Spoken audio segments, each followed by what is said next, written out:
안녕하십니까. 거꾸로 투자하는 쇼킹 부동산입니다. 사전 청약을 기다리는 무주택자분들이 걱정할 만한 소식이 나왔습니다. 바로 사전 청약 공공분양이 연기가 된다는 소식인데요. 2분기 때 공공사전 청약 5,100호가 예정이 되어 있었습니다. 그리고 이들 물량 중 일부는요, 특별 공급까지 진행되고 있었는데 갑자기 날벼락 같은 소식이 어젯밤에 전해졌다는 부분이죠. 영상 전에 구독 부탁드리겠습니다. 올해 2분기 공공분양 사전청약이 정말로 알짜였습니다. 전체 3기 신도시만 3,600호가 예정돼 있었어요. 왕숙 신도시에서 1,800호, 창릉지구에서 1,400호. 그 지역 주민들이 얼마나 많이 기다렸겠습니까? 그리고 일부 왕숙지구에서는요, 기간 추천 특별 공급이 이미 진행 중에 있었다는 거죠. 그래서 입주자 모집 공고가 7월 15일 날 예정이 돼 있었습니다. 그래서 많은 청약자분들이 이런 기관 추천 특별공급 정보를 보면서 청약을 준비하고 있었는데 갑자기 연기가 됐다는 거예요. 아니, 이거 기다리고 있는 사람이 몇 명인데 솔직히 국토부에서 뭔 공지라도 해줘야 되는 거 아니냐? 이런 식으로 언론 보도 띡 내버리고 발표도 안 하고 이거 주정창 밀어버리기만 하면 어쩌자냐 이거죠. 자, 연기가 된 이유를 한번 살펴봤습니다. 오는 8월로 예정된 새 정부 250만원 플러스 알파 공급 로드맵 발표를 앞두고 있기 때문이라는 거예요. 자, 올 2분기에 공급할 예정이었던 공공분양 단지는 대부분 새 정부가 처음 발표할 예정인 주택공급대책에 포함이 된다는 부분이죠. 국토부 관계자는 공공사전 청약 물량 중 일부가 청년 원가주택 등 새로운 공급 유형으로 활용될 수 있기 때문에 원래 2분기 때 예정된 공공사전 청약을 미루고 새로운 공급대책이 8월달 나올 때까지 기다려야 된다, 이렇게 발표를 한 겁니다. 솔직히 이게 무슨 말이에요? 여러분들 이것이 이해가 되시나요? 새로운 정부에서 주거 안정을 위한 공급 정책을 발표하는데, 자, 그래서 취임 100일 이내에 250만원 공급 로드맵을 발표하겠다, 이렇게 이야기를 했습니다. 그런데 이것을 위해서 전 정부에서 추진했던 공급 계획을 취소하고 본인들 공급 계획으로 바꿔서 넣는다는 얘기잖아요. 이게 무슨 공급 로드맵이에요. 아랫돌 빼서 윗돌 개는 거지. 특히 원내는 국토부 장관은요, 전 정부의 공급 정책을 비난하는 사람 중 하나예요. 인사청문회에서 어떤 얘기가 나왔다? 문재인 정부에서는 공급에 있어서 양적으로 숫자만 채웠다, 외곽 지역 등에 공급하지 않았냐, 그래서 실효성이 없었다 이야기를 한 겁니다. 그래서 윤석열 정부의 공급 정책은 문재인 정부의 공급 정책과 입지와 공급 유형에 차이가 있다고 하는 거예요. 그러면은 새로운 정부에서 부지를 신규로 지정하고 윤석열 정부의 공급 모델을 도입하면 되잖아요. 왜 전 정부 공급 계획을 취소하고 본인들 계획으로 수정을 하냐 이거죠. 질적으로 부족한 걸 왜 활용하냐 이거죠. 자, 과거 이명박 정부에서도 이런 식으로 했었을까요? 참여정부에서 2기 신도시 도입했었죠. 이때 좀 문제점이 있었어요. 선호도 떨어지는 외곽 지역의 주적으로 지정을 했단 말입니다. 그런데 이명박 정부에서 보금자리 주택 사업을 추진했잖아요. 자, 이명박 정부에서는요, 2기 신도시의 문제점을 정확하게 알고 서울과 서울 인접 지역에 직접 지정하고 속도를 높여서 추진을 했다는 겁니다. 그리고 이렇게 지정된 부지에 자기만의 공급 정책인 보금자리 주택을 넣었다는 거예요. 그리고 2기 신도시 공급은 예정대로 진행을 했다는 부분입니다. 왜? 2기 신도시도 기다리는 사람들이 있으니까. 아니, 도대체 청약 기다리는 사람이 몇 명인데 공지도 없이 연기를 시켜버려요. 자, 7차 민간 사전 청약.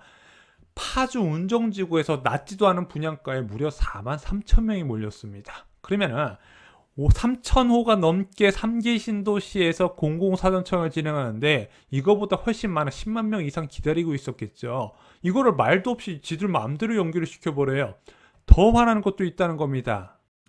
자, 이거는 새로운 공급 유형이잖아요. 청년 원가주택이라는 게. 그러면은 일단 새로운 주거정책에 대한 구체화 과정이 필요해요. 왜냐면 이게 일반 분양주택과 임대주택의 사이에 존재하는 공공자가주택 개념이거든요. 그러면은 아무래도 자금이 부족한 사람들을 위해서 주택 마련 촉진 계획을 밝히겠다. 그러면 금융정책이 따라와야 돼요. 그러면 이게 오래 걸릴 수밖에 없다는 겁니다. 그렇게 실제 정책이 발표된다 하더라도 법률적인 기반 마련이 돼야 돼요. 자, 이재명 경기도지사가 예전에 계속해서 기본주택 했는데 왜 추진 못했겠습니까? 그렇게 엄청난 광고비 쏟아부었지만 법률적 기반이 마련 안 돼서 추진이 안 된 거예요. 그러면은 이 법률적인 기반 마련을 위해서 지금 민주당의 이제 동의를 받아야 되는 부분이잖아요. 그렇게 동의받고 실제 추진된다 하더라도 또한 3기 신도시의 공공택지 지구 계획이 변경돼야 되는 거거든요. 왜? 얘는 신혼희망타운으로 지정하려던 부지였다?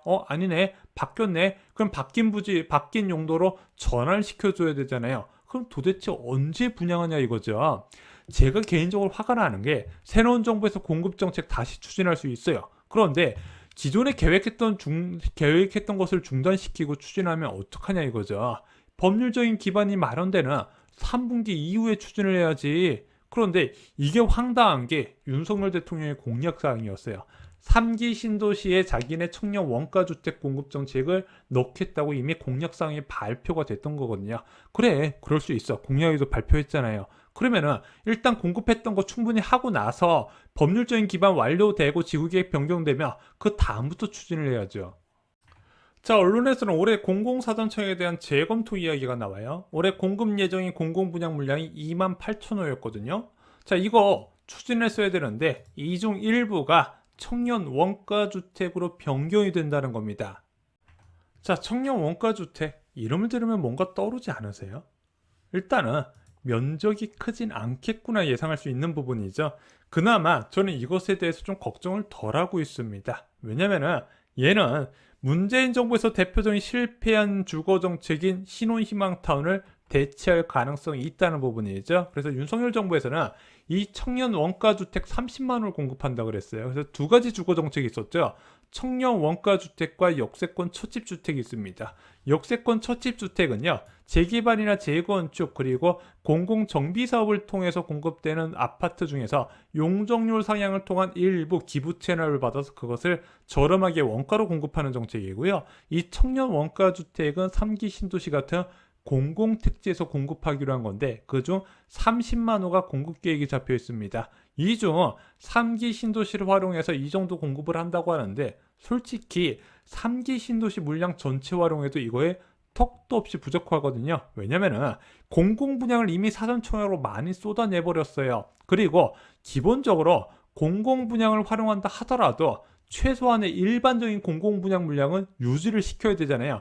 그리고 나서 나머지 물량에 대해서 청년 원가주택을 공급해야 되다 보니까 이거 도시계획상 이거 좀 불가능할 것 같은데 이런 생각이 드시죠. 그래서 3기 신도시 중 역세권 중심으로 고밀 개발 방식 이야기가 계속 나오고 있습니다. 왜냐면 지금 3기 신도시 용적률이 180에서 200%밖에 안 돼요. 대부분 제 계획 살펴보면 190 내외로 잡혀 있거든요. 솔직히 낮아요.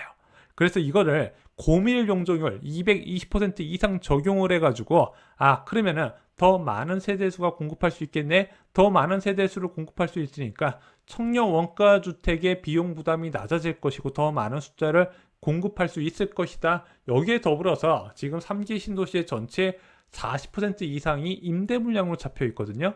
이것도 일부 전환될 가능성이 있습니다. 왜냐면은 이 청년 원가주택이란 게 임대주택 성격도 띠고 있고 분양주택 성격도 띠고 있거든요. 그러면은 굳이 공공분양 물량만 한정해서 넣을 필요 없이 좀 문재인 정부에서 과도하게 잡은 임대주택 공급 물량을 일부 가져와서 이런 청년주택으로도 사용할 수 있다는 거죠.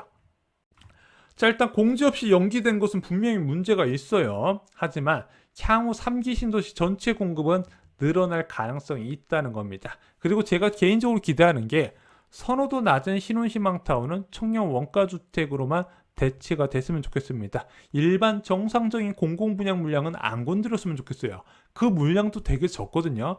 이것도 또 공약의 숫자 채우겠다고 안 가져갔으면 좋겠습니다. 왜냐면 공공분양만 기다릴 수 있는 청약 대상자가 정해져 있어요. 그래서 전 개인적으로 그래, 청년 원가주택으로 전환되는 거 상관없다.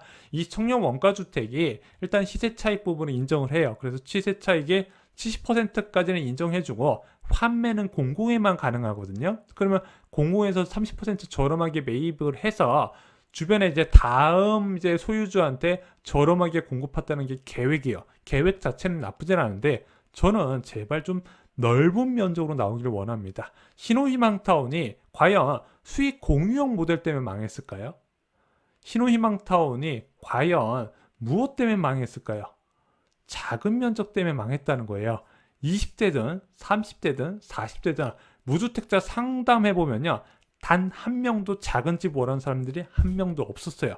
다 큰 평수를 원했다는 부분이죠. 그래서 청년 원가주택 큰 면적으로 나오기를 바랍니다. 구체적으로 8월 달에 발표가 나오면 정리를 드리겠습니다. 그리고 지금 3기 신도시 청약 기다리는 분들 이번에 이제 분양이 연기된 부분 미뤄진 건 맞아요. 하지만 근본적인 대규모 분양에 대해서는 달라진 건 없다고 보는 게 맞습니다. 그냥 공공 분양 물량 중 일부가 신혼희망타운이고 그것이 청년 원가주택으로 바뀔 건데 이 청년 원가주택이 용적률 상향 등으로 인해서 더 공급이 많아질 가능성을 오늘 정리를 드린 겁니다. 자, 그리고 민간 사전 청약은요 예정대로 진행이 된다고 해요. 2분기 때 지금 사전 청약이 한 6,400호 정도 예정이 됐는데 지금 2,200호 규모의 파종 운정 주상복합지구는 공급이 됐죠. 나머지도 공급이 된다고 합니다. 원래는 6월 달 정도에 입주자 모집 공고가 발표되기로 했는데 7월에서 8월 쪽까지 좀 연기가 된 것 같습니다. 그래서 이번에 개편되는 부분은 공공분양 중에서 일부 신혼희망타운을 포함한 공급 정책이 좀 바뀔 가능성이 있다는 부분이고요. 그 공급 물량이 좀 늘어날 가능성도 있고요. 앞으로 이것 때문에 3기 신도시 포기하고 기존 주택 비싸게 사시는 일은 없어야 됩니다. 자, 여러분들 아시다시피 건국일에 최대로 많은 물량이 쏟아지고 있습니다. 긴축 과정에서 버티는 로또 분양이 있기 때문에 이번 기회에 잡으셔야 돼요. 이게 10년에 한 번 있기도 쉽지 않은 부분입니다. 자, 엄청나게 쏟아질 분양 물량, 공급 정보와 당첨 꿀팁까지 청약값 후에 총정리해 두었습니다. 여러분들 청약으로 인생이 달라질 수 있다는 거 잊지 마시고요. 이상으로 영상 마치겠습니다. 좋아요, 구독, 공유 꼭 부탁드립니다. 감사합니다.